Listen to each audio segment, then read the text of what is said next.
मैत्रिणींनो, आजचा व्हिडिओ तुमच्यासाठी खास आहे. कारण कसं आहे, संसार जसा तवा चुल्यावर, आधी हाताला चटके मग मिळते भाकर. व्हिडिओ भाकरीचा नाहीये, व्हिडिओ चटक्याचा आहे. कारण चटका लागल्यावर नेमकं काय केलं पाहिजे याचाच हा सगळा व्हिडिओ शेवटपर्यंत बघा. चटका लागल्यानंतर अगदी घरच्या घरी काही फर्स्ट एड तुम्ही करू शकता. त्याच्यामध्ये नंबर 1 आहे, जे सगळ्यांना माहितीही असेल, ते म्हणजे वाहतं थंड पाणी. चटका लागल्यावर सर्वात आधी तो भाग नळाच्या वाहत्या थंड पाण्याखाली 10 ते 15 मिनिटं धरला पाहिजे.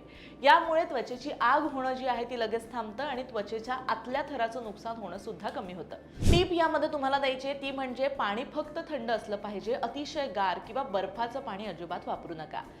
नंबर 2 ते म्हणजे ॲलोवेरा जेल. घरामध्ये कोरफडीचं झाड असेल तर ताजी जेल जी आहे ना ती तुम्ही जखमेवर लावा किंवा अगदी मार्केटमधली ऑर्गॅनिक अशी सुद्धा जेल तुम्ही वापरू शकता.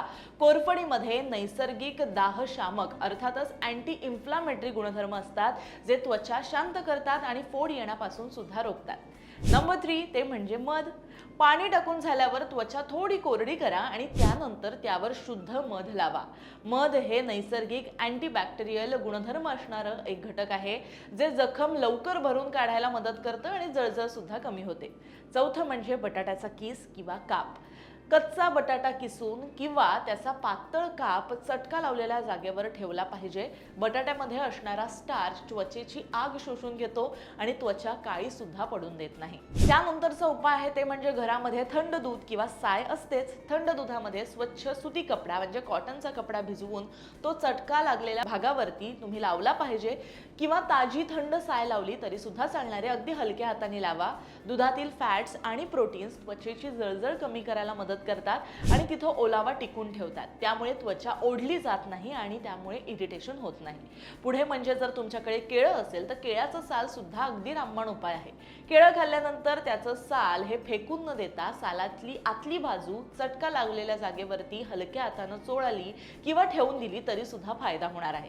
केळ्याच्या सालामध्ये ल्युटिन नावाचं अँटीऑक्सिडंट असतं, जे त्वचेची सूज किंवा लालसरपणा अत्यंत वेगानं कमी करतं. तिसरं म्हणजे तुळशीच्या पानाचा रस. तुळस तर प्रत्येकाच्या घरी असते, त्यामुळे तुळशीची 4 ते 5 पानं स्वच्छ धुवून हातानं थोडीशी कुस्करून घ्या आणि त्याचा रस चटक्यावर लावा. तुळशीमध्ये नैसर्गिक अँटीसेप्टिक गुणधर्म असतात.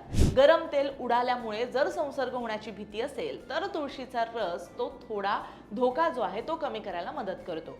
पुढचा एक उपाय आहे ते म्हणजे ओट्सची पेस्ट. जर चटका जास्त भागावर लागला असेल तर आग मोठ्या प्रमाणात होते, तर ओट्स पाण्यात भिजवून त्याची पेस्ट लावली तर ती आग कमी होते.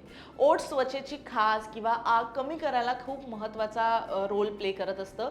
सुकल्यावर ते कोमट पाण्यानं स्वच्छ धुतलं की तुम्हाला अगदी बरं वाटू शकतं. 5वं म्हणजे शुद्ध गाईचं तूप. जखम नळाच्या पाण्याखाली थंड करून झाल्यानंतर त्यावर जुनं किंवा शुद्ध गाईचं तूप जे आहे ते लावलं पाहिजे. आयुर्वेदामध्ये जळलेल्या त्वचेवर तूप लावणं अत्यंत श्रेष्ठ मानलं जातं. हे त्वचेला जो काही डाग पडतं, जे काही जखम झाल्यानंतर ती त्वचा काळपटलेली अशी वाटते, ते सुद्धा होत नाही आणि त्वचा व्यवस्थित रिकवर होते. आता नेमकं काय अवॉइड केलं पाहिजे ते म्हणजे सगळ्यात मोठी आपण जी चूक करतो ती म्हणजे बर्फ. लगेच भाजल्यानंतर फ्रीजमध्ये जातो आणि थेट आपण बर्फ त्या गरम जागेवरती आणि भाजलेल्या जागेवरती लावतो, जे अतिशय चुकीचं आहे.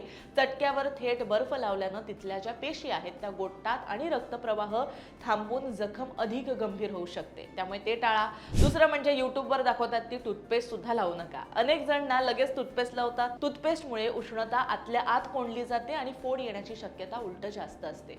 पुढे म्हणजे लोणी किंवा तेल अजिबात लावायचं नाहीये. जळलेल्या त्वचेवर लगेच तेल किंवा लोणी लावल्यामुळे उष्णता बाहेर पडत नाही आणि इन्फेक्शन जास्त होऊ शकतं.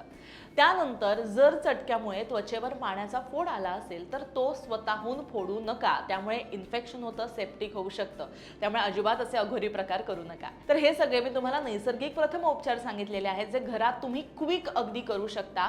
पण जर जळालेला भाग किंवा भाजलेला भाग हा खूप जास्त असेल आणि खूप मोठा भाग असेल, खूप आतपर्यंत भाजलंय असं तुम्हाला जाणवत असेल, त्याच्यामुळे तुमचं अंग दुखतंय, तुम्हाला त्रास होतोय, अगदी सहनशीलतेच्या पलीकडचं जर दुखणं असेल तर अजिबात या घरगुती उपायांवरती तुम्ही विसंबून राहू नका. त्वरित तुमच्या जवळचे पिडियाट्रिशियन आहे, डॉक्टर आहे, डॉक्टरांकडे जा, त्यांचा सल्ला घ्या.